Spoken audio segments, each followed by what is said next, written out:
Hi, babies! Our story for today is Little Red Riding Hood, read by yours truly, Melissa Marie Badihinog. A long time ago, there lived a sweet little girl who was thoughtful and kind and loved to visit her grandmother. Her grandmother enjoyed the visit so much that she gave the little girl a special present. She sewed the girl a wool cape with a hood. It was the girl's favorite color, a wonderful cherry red. The girl liked her cape so much that she wore it everywhere. First, she wore it to the village store. Then, she wore it to visit her cousins on the other side of the village. She even wore her cape to bed. Soon, everyone called her Little Red Riding Hood. One day, Little Red Riding Hood's mother said, "Your grandmother isn't feeling well." "I'll go visit her," said Little Red Riding Hood, "and I'll take a picnic." "What a good idea," said Little Red Riding Hood's mother, "and be sure to stay in the path through the woods." Little Red Riding Hood promised that she would, and she packed a basket with her grandmother's favorite foods and set off. Little Red Riding Hood skipped down the long, winding path as she always did on her visits, and she was very careful to always stay on the path. After a while, she met a wolf. "Hello," said the wolf. Little Red Riding Hood knew she shouldn't talk to the wolf, but he seemed friendly. "Hello," she said. "Where are you going this fine day, little girl?" asked the wolf. "I'm going to see my grandmother," said Little Red Riding Hood. "She isn't feeling well, so I am bringing her this picnic with her favorite foods." "Where does your grandmother live?" asked the wolf. "At the end of this path."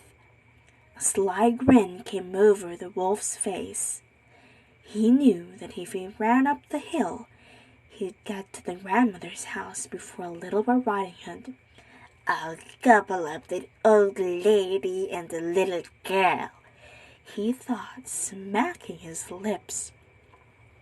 "And I'll gobble up the tasty picnic too."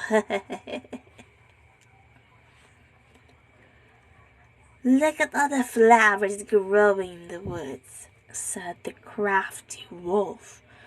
"Why don't you pick up some for your grandmother? Pretty flowers will make her feel even better." "Good idea," said Little Red Riding Hood.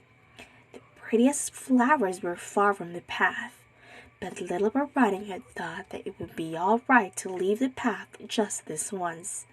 When she turned to pick some flowers, the wolf ran straight to the grandmother's house.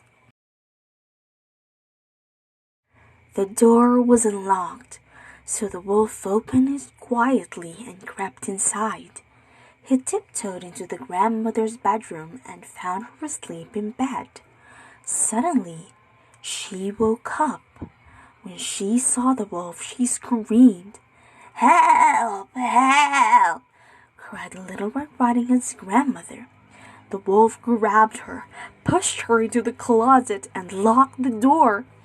"Be quiet," he said, "or I'll gobble you up now instead of later." The wolf quickly put on a nightgown and a cap. He hopped into bed and pulled the covers up to his hairy chin. At that moment, Little Red Riding Hood knocked on the front door. "Grandmother," she called. "Come on in, my dear," said the wolf in a high voice. Little Red Riding Hood went into the bedroom. She stared at her grandmother lying in bed. Her grandmother looked very strange, and Little Red Riding Hood was afraid. "Grandmother, what big ears you have," said Little Red Riding Hood. "The better to hear you with, my dear," said the wolf. "Grandmother, what big eyes you have," said Little Red Riding Hood. "The better to see you with, my dear," said the wolf. "Grandmother, what big hands you have," said Little Red Riding Hood. "The better to hug you with, my dear." "Grandmother, what big teeth you have," said Little Red Riding Hood. "The better to eat you with," cried the wolf. Little Red Riding Hood screamed. This was not her grandmother.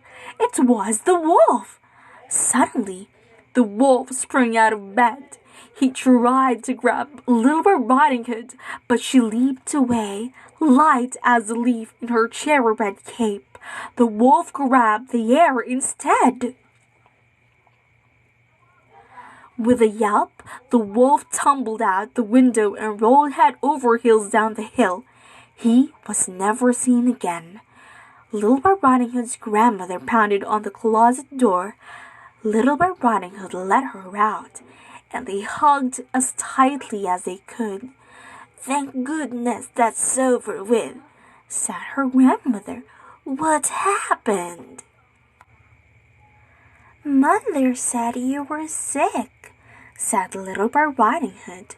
"So I bought you a picnic lunch, but I left the path to pick flowers."